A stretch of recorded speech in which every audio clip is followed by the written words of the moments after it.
Thank you, Mr. Ripa, for hosting us here in this event. Welcome you all. I just want to greet everyone here joining our gathering about our book knowledge, which is edited by Richard Falk, the former special author of Palestine in United Nations, and former Prime Minister of Turkey, Mr. Ahmet Davutoğlu. I don't want to talk so much. I'll give the floor to Mr. Aypa. He's our host. Well, thank you ever so much. Can I first of all welcome all the visitors, in particular our chief guest, if you like to call it that. I've realized you're a professor as well, Yashallah. So the former Prime Minister and a world of experience, and I suspect that world of experience would be reflected in the text and the book. But as a parliamentarian, we have enormous responsibilities within the United Kingdom. Our function is to advocate for the people that we serve. On a local level, we do that, but also we have a responsibility on a national and international level. And the bedrock of my foundation of activism is law and abiding to law, whether that's domestic or international. And it's about equality, justice, fairness. And one thing that I promised my electorate, my constituents, was that I promised to them that I would always stand up for what is right and just without fear and favor. As a barrister by profession, we are taught at a very embryonic stage in our life within our profession that when you represent people, you do so without fear or favor. Because if that judgment, that moral judgment is undermined, then you cannot do justice and you cannot serve the people that put you in power. And so throughout my very short parliamentary I wouldn't like to say career, I like to say activism, because I just feel that now we have so much negativity around politics. In my short time, I'd like to think that I've stood up for what was just and right, whether it was local, national, and international. We've seen a genocide taking place in Gaza, and we have seen the highest level of hypocrisy from politicians. And it's a shame that in the modern world in which we live, where information is no longer in the control of the elites, but everyone is a journalist in their own right. And we have had information streamed live in time of the atrocious events taking place. And then we still have politicians that can conflate matters, that can ignore children being assassinated, sniped. That's the level of politics we have now across the world.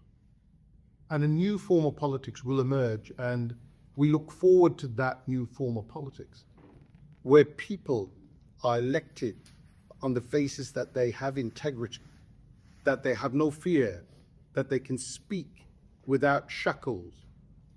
The fact that I'm an independent parliamentarian has given me that power. Often people say that what can one independent MP do in Parliament? And I can tell you that the most powerful MP you will find in this Parliament is an independent Parliament, because you don't have to be the final decision maker. But that one voice in Parliament may align with millions out there in the public. If 650 MPs in Parliament saying that it is raining outside and yet it is dry, then the average person out there may question their own integrity, because they think if all of these MPs, which are responsible and mature people, are saying that it's raining outside, that even if it's not, they think it must be raining. But just one dissenting view, one parliamentarian saying, do you know what? it's actually raining. Not only is it raining, it's raining cats and dogs. And all of a sudden, you find so many people will begin to align me. And I think that's the new form of politics. People will look at those that have integrity, those that can stand up in parliament, those that can speak for the voiceless. And so for my part, I'd like to welcome you. And it's an honor and privilege to host events such as this, to build relationships, to understand different perspectives, because part and parcel of a politician's responsibility is to listen to what geopolitics means and what other people have to say. So it's an honor, and I don't know whether I hand over to you. No, okay. Thank you. There is no protocol here. We are all human beings. Thank you very much, my dear friend, Irfan, member of the parliament, and all of our distinguished guests. First of all, I want to express our thanks and gratitude to our dear brother, Irfan, for this organization and all those who participated and contributed to this gathering. We are grateful. I had different titles in my life. I'm a professor, intellectual, and chief advisor, minister of foreign affairs, member of parliament, prime minister. But all these titles may vary. I left all of them behind. At the end of the day, we are human beings. We may represent in our parliaments our nations. I represented my nation in all international fora, United Nations and all different international fora organizations in difficult times. But at the end of the day, all of us, we are representing humanity. And if human values are vaporizing, there cannot be anything to defend as nation. In this room that I met with my friends here, yes, I just visualized in my mind many disasters, humanitarian disasters, but Irfan is from Azad Kashmir. We know the Kashmir, she still is involved in the agenda. We have friends from Syria, neighbor to Turkey, origin of Syria, but also we know how Syrian people suffered last 10, 15 years. We have my brother Ahmet behind Sudan. I have been in Darfur in 2005, and I know how Sudanese people suffered a lot. They have brother Said from Afghanistan. For the last half a century, they have been under Russian invasion, American invasion, internal fights, etc. Of course, we have from the Iraqi Kurdistan region, Halep is still a pain in our heart, and many others. Why do we have these pains? Why do we have these stories? Of course, we have friends from Qatar, Bahrain, and many other countries. Fortunately, Qatar has been attacked by Bahrain, Alhamdulillah, Bahrain, and Alhamdulillah, they had also problems in 2011. I was in Bahrain to mediate between Bahraini group during Arab Spring. All of them are very close, historically linked nations. And I had several friends from different sides. You know, one of the role I play in politics is mediation. I was mediator in the most difficult times between two very highly conflicting sides, like between Bosnia and Serbia, like Sudan and South Sudan, like Somalia and Somaliland, like different fractions between in Iraq, in Syria, between Syria and Israel. And I had the experience of mediation between Israel and Hamas in 2006, 2009 war, 2012 and 2014 wars. So I know how people are suffering when there is a war, when there is a tension. And first time, yes, we were expecting someone from Myanmar, another fresh point, well, mine done. So first time I went to Palestine in 1983, I was a university student, a young,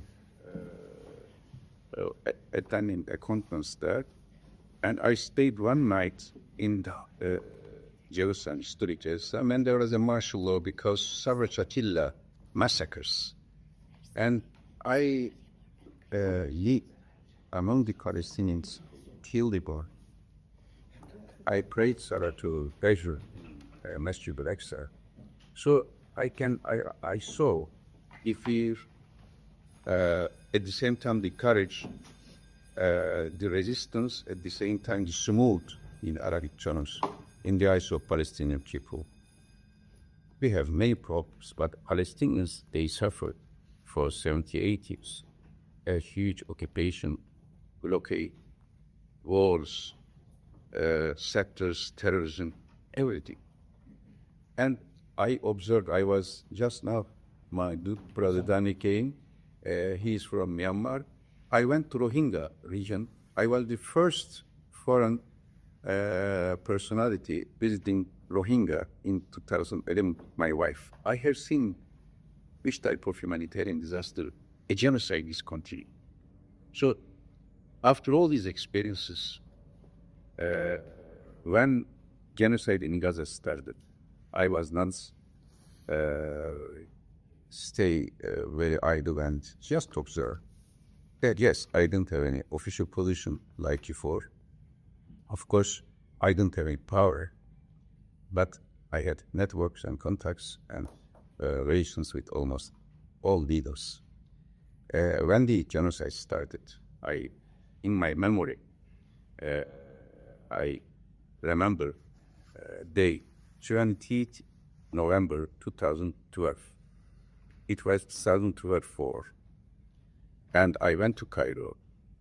In 2006, 2009, if there are questions, I can give more details. I was mediating between two sides, and we achieved ceasefire together with my dear friends from Qatar, Sheikh Ahmed bin Jassim, brother,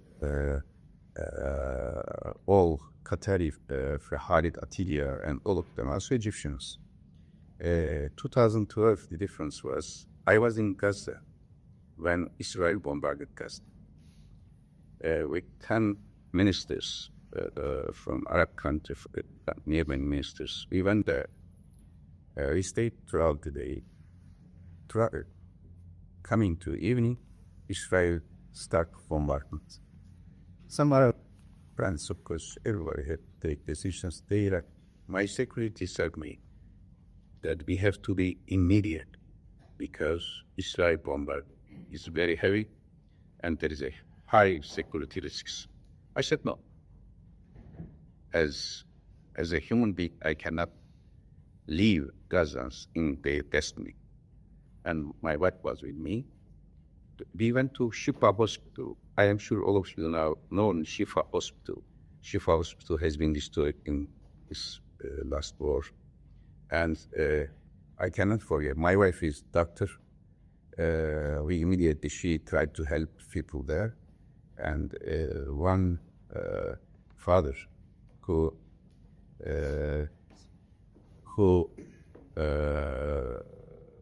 lost his daughter of 14, 15 years. He was crying. He embraced me. He put his head here on my shoulder and he cried. For many people, it is just a news. When you observe, you are, of course, everybody becomes very painful, feel the pain, but when you are there, you can see the difference. And at that time, there was not such a genocide like today. There were bombardments, yes. But throughout night, I stayed there. And as a human being, I thought at that time, I had same age daughter, Hajar. And I thought, I imagined, if I was in the shoes of this father, what could I do? Then I took him to Ankara with the family. He became my guest. I was Minister of Foreign Affairs in Bloc Base. So when this genocide started, all these pictures, all these experiences came to my mind. I was not Minister of Foreign Affairs anymore. I was not Prime Minister anymore, but I had contacts. So I called Richard Falk. I'm giving the history of this book. Richard Falk is a very respected person. Those who know him, I'm sure they will endorse what I say. But I knew him for last 30 years. In early 1990s, we met. He's a very well-known international lawyer. In international relations, he has his own school. He was against war in Vietnam. He was against all atrocities. He is a human rights activist. He is now 93 years old, but still working and day and night. His Jewish background. When I was mediator between two sides in 2009, he was special rapporteur of UN Secretary General in Palestine. He wrote a report there, and first time he used the term genocide and ethnic cleansing. Therefore, Israelis attacked him. Israelis didn't allow him to come to Palestine. Like today, Francesca Albanese, same position. He was threatened by all these pro-Zionist circles. We had some intellectual work together, and when I was minister, I kept my relation, and I assigned him always some missions in different international locations. I called him. I said to Richard, now it is our turn. What can we do together? I made a statement, 12-point statements to my government and to the leaders of the world as the steps to be taken against Israeli aggression. Then with Richard, we contacted with former presidents, prime ministers, ministers of foreign affairs, Pulitzer winners, Nobel Prize winners, leading intellectuals from different backgrounds, Muslim, Jewish, Christian, Buddhist, Imam, my brother Imam Zani is one of them. Around, I think, 139 intellectuals, we had a Zoom meeting, December 2023. And we decided to have a declaration, universal declaration, and we called the initiative Global Conscious Initiative. Global Conscious Initiative. Our first discussion was whether we can call this genocide or not. At that time, of course, not like today. Nobody was calling genocide. This is, for me, this was very important, just to express this. It was early months of genocide. When we were discussing, some of our friends, with good intention, they said, maybe it is too early to say genocide. We have to have access to several academicians, so it is better to be more careful. One date professor, I am sure many of you may know her name, Phyllis Bennis, very well-known intellectual. She raised the floor, she said, her hand, and she took the floor. She said, look, my friends, I am the daughter of a Holocaust family. I am Jewish background, professor of sociology, and she said, we know what the genocide means, and this is genocide, what Israel is doing. If you do not say genocide, do not call genocide for this fact, I will not sign the declaration. So it shows that it is not a matter of Palestinians, a matter of Arabs or Muslims. This is a matter of humanity.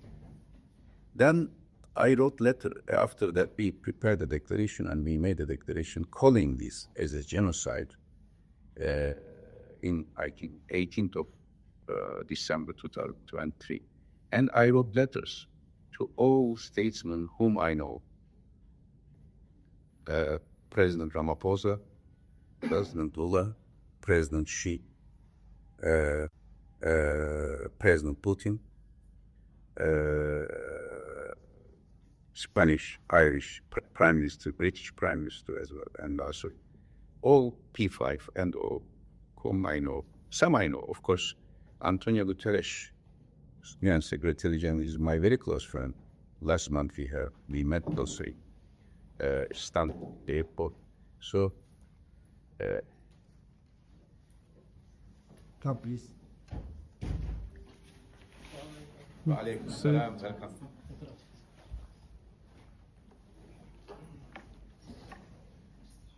How are you, Excellency? How are you? It's been a long Thanks. How are you? So nice to see you again. Thank you. My way. Well, I wrote letter, and I made some suggestions what to do against this genocide. I received very positive responses from President Ramaphosa. He invited me to South Africa after a while. Also from President Zula, whom we worked together in nuclear issue in 2010. Turkey, Brazil, and Iran, we signed nuclear agreement for Iran nuclear program. Then we continually have these meetings. January 26, we organized a conference in London on this project, and several friends participated and made speeches, including Jeremy Corbyn, Mustafa Barghouti from Palestine, and many other friends who are very sensitive and supporting Palestinian cause. Then we decided to have a book out of this conference and some other letters. This book has been published 5 months ago. I think it was in May,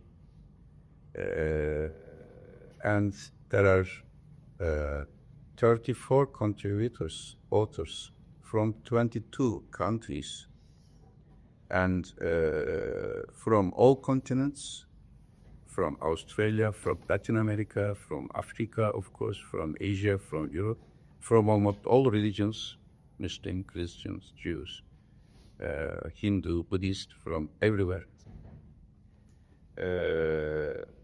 And it created some, alhamdulillah, positive reaction from everyone. We try to do our best to explain and to call for a solidarity on this matter. Coming to in this book, there are 6 parts. First part is framing genocide. I wrote an article here about genocidal mindset. Genocide is not Jewish. Some Zaris, in fact, not Jewish. They try to say genocide is only for Holocaust. They, as if only they faced genocide. Or from my perspective as an academic, I wrote several books on current subjects. Genocide is a mindset. And it may occur in this nation, in another geography, in another continent, but it's a mindset. And the best description of genocide was given by Yoav Gallant, the Minister of Defense of Israel. If in coming years, decades, somebody looks for what is genocide, he used one sentence. One sentence is good enough to explain genocide. He said, we are fighting against human animals. This is the ontological base of genocide. Without dehumanizing others, you cannot commit genocide. No human being, God created us with a conscience. So you cannot kill the others if you do not dehumanize them. The first stage, dehumanization. This is ontological background. The methodological background, in the same sentence he said, when genocide started, we do not accept any restraint. There is no restraint. It means you can do anything you want. You can kill children, you can kill women, anything you want. You are free to do whatever you want to do. This was instruction to his army. And third, the objective of genocide, he said, we will eliminate everything. Elimination of everything. So this was an instruction given by Israeli Minister of Defense to IDF, and they, as unfortunately, if you ask me what is the best speech of complicity of genocide, it is Trump's speech in Knesset before he went to Sharm el-Sheikh. His speech is a clear complicit confessing. He said you did an extra job. He prayed IDF commander there. And he said, whatever Netanyahu wanted from me, wanted from IDF. What did Netanyahu with these weapons? Killing people. So, Sharm el-Sheikh summit, if you ask, I have been in this type of summits tens of times, is a shame for the world peace.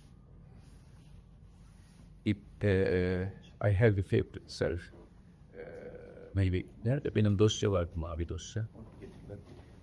Yeah, one page, I can never say, okay. They signed, including my president, because we were very close, we worked together. We have some differences now, but I expect all of them to do the right things. This is, they signed what is called Peace to 2025, big celebration. There is no single reference to the human rights. There is no single reference to Palestinian rights of self-determination. There is no single UN Security Council resolution which has been endorsed by US in the past. No 181, no 242, nothing. It was a show. And I made a speech in Turkish parliament after this last Wednesday before coming to Britain.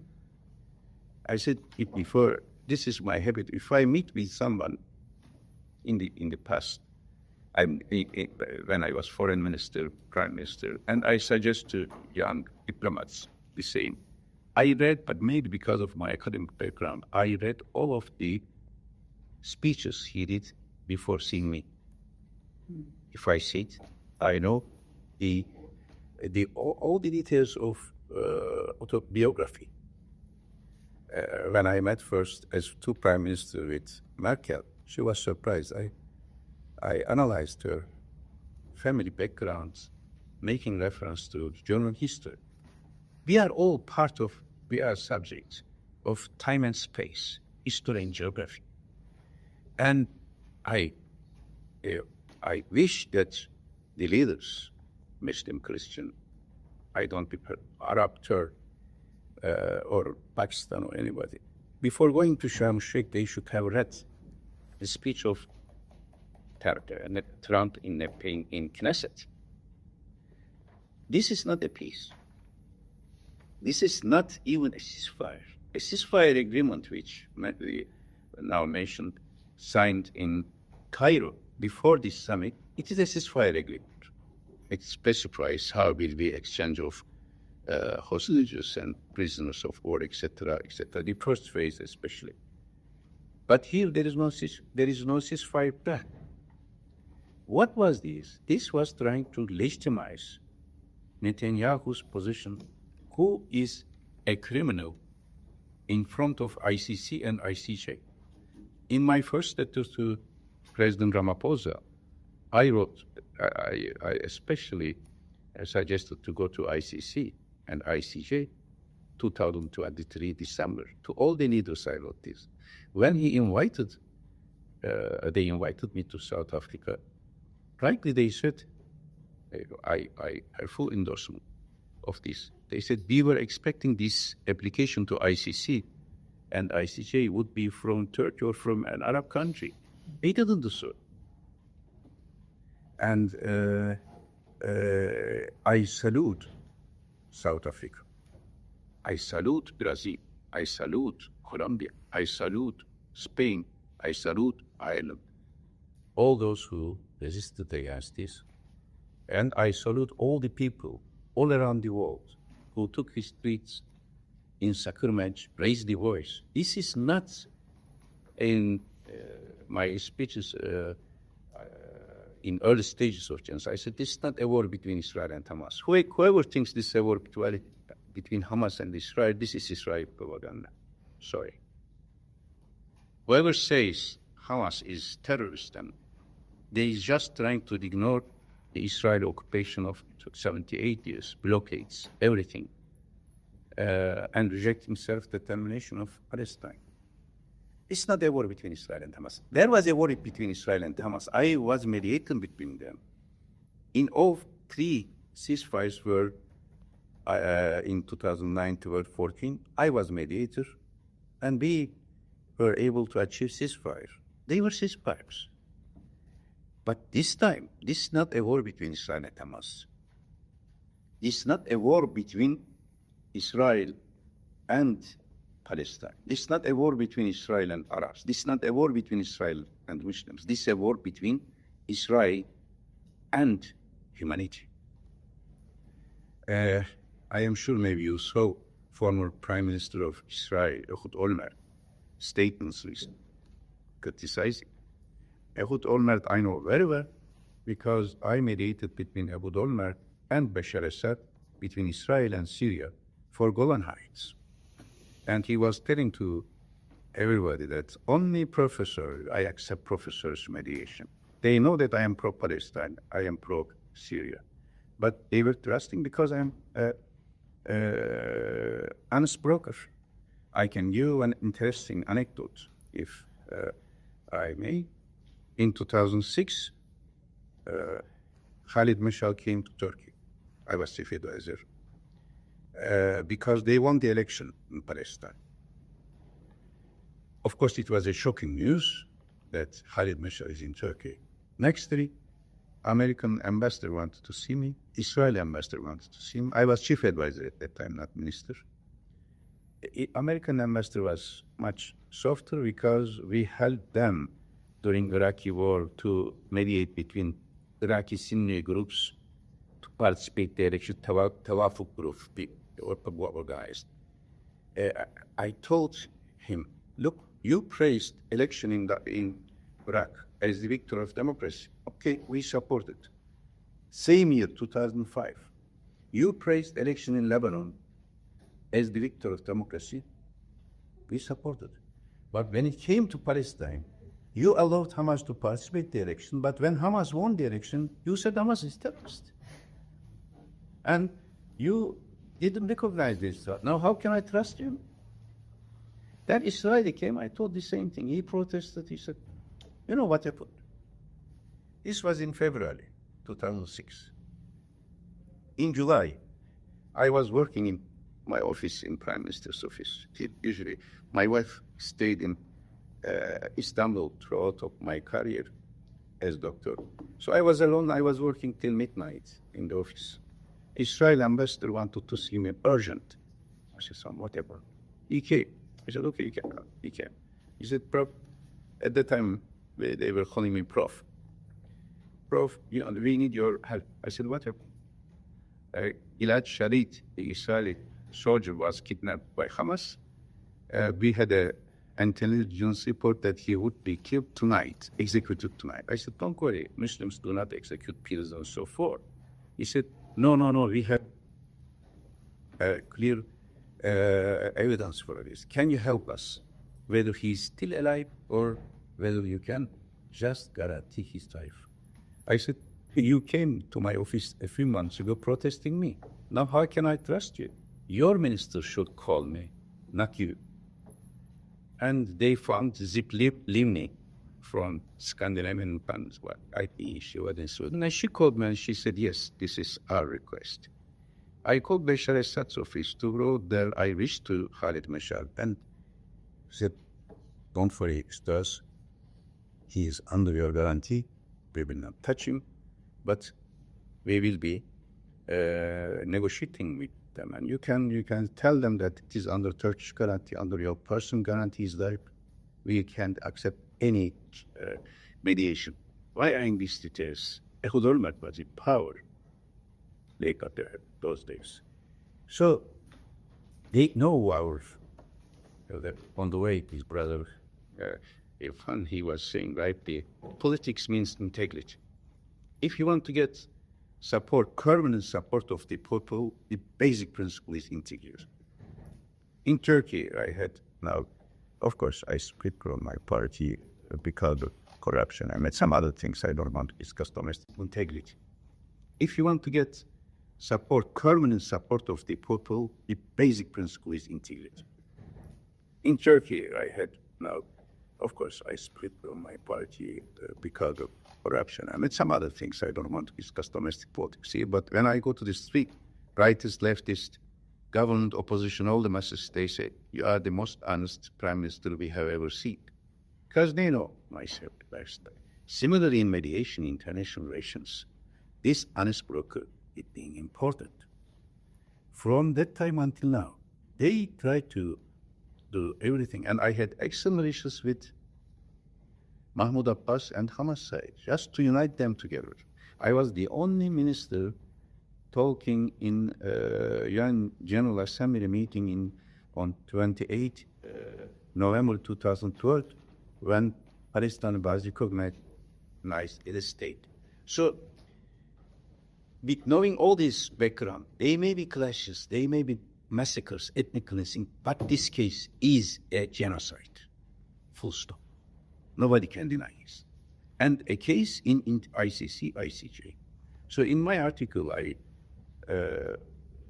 made some reference and some comparisons between racism of Nazis and fascists and Zionism of today. Richard Polk has written an excellent article on from international law perspective. And we had in the second part Palestinian and Jewish versions of this narration. I am sure all of you know Avi Schlein. I was his guest last Thursday, speaker at St. Anthony's College in Oxford. He is one of the authors. Susan Ebulhava, a great writer, author. Ramzi Baroud, they had articles. Then the third part, narrative of genocide, narratives, narration of genocide. We have many good articles. The fourth is dimensions of genocide, like starvation, famine, prisoners, health issues. My wife also contributed one article on this. Fifth is cultural, historical background, especially perspectives and global south from Brazil, from Australia, from different places. And the last one, sixth, international law and international statecraft. There also I wrote another article on why ceasefire attempts has failed in this war. So it is a compilation of several perspectives, several regions from several authors.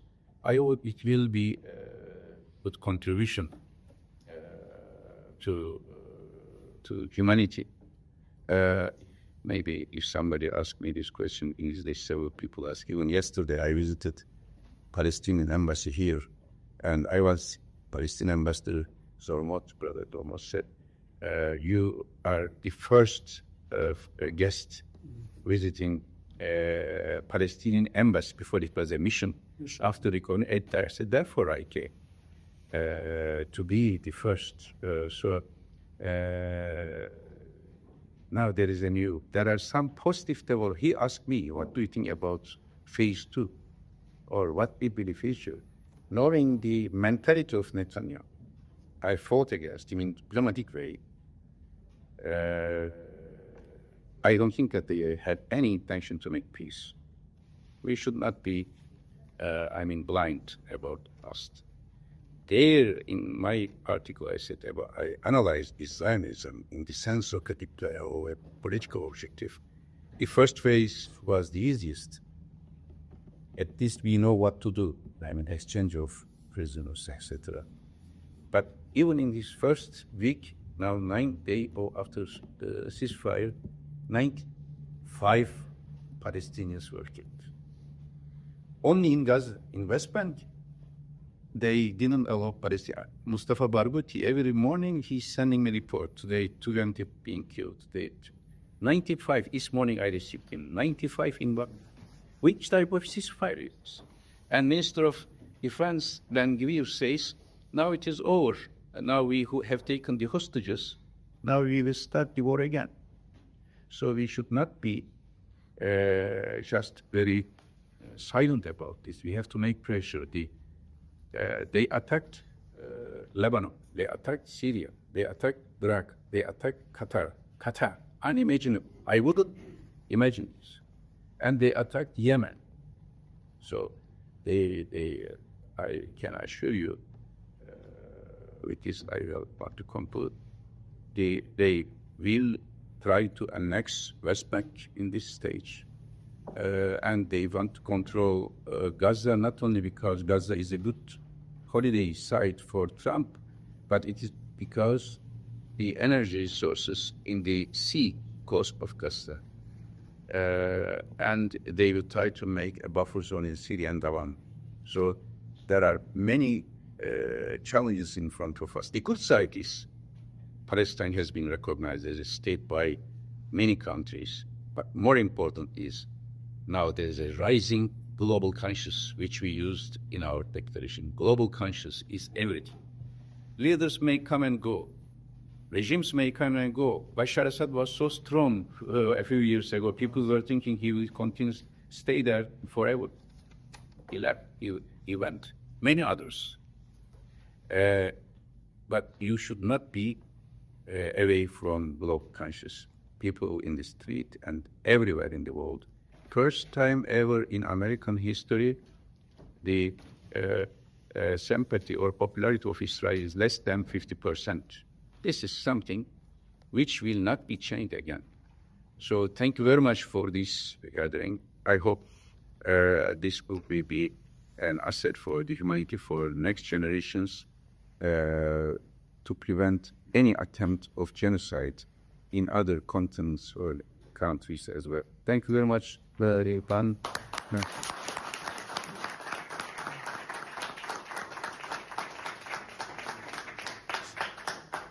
Mr. Perlis, I think it's time to make a Q&A session. So if someone wants to ask a question, please raise your hand, and I'll give the floor to you. So you just hold it. Ask Falcao, yes, I won't take up too much other than to say, Your Excellency, you're most welcome here. It's good to hear, and my apologies for being late as well. And I know we've known each other for many, many years, and for the excellent work that you're doing, you carry on that excellent work as well. There's no question about the issue of Palestine. The suffering of the Palestinian people has a long, long history. And the answer lies in making sure there's justice for everyone. That's the only way you can have stability. Without justice, there can never be stability. It doesn't matter what your powers may be today. They will not be there tomorrow.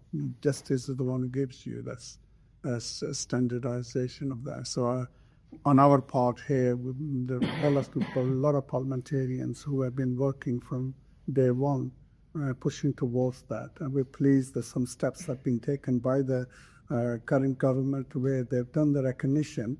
Now, we can't stop there. We need to move forward to real peace, where there is a Palestine, there is Israel. They can live peacefully. There is peace and prosperity for everyone. So thank you for being here. Thank you for sharing your amazing experience and contribution is what I would say to you. Thank you. Thank you very much. Thank you. Thank you so much, Salhan, for your participation and also for your contribution, for your remarks. So, please introduce yourself and your question, please. Yeah, one is Budasek. I work in men Muslim engagement in developmental organization that is started to tackle Islamophobia. And ethnically, I'm from Yemen, and so we have our own fair share of what's happened on the back of this Gaza genocide. But my point, Professor Ahmed, really, firstly, is to thank you for your incredible and fascinating kind of, especially the stories that you shared. I'm sure there's probably more in the book, but your pivotal kind of positioning in some of these conflicts. But for me, this great fitna that has overcome the world, really, the Gaza genocide. There is a Quranic response which says that these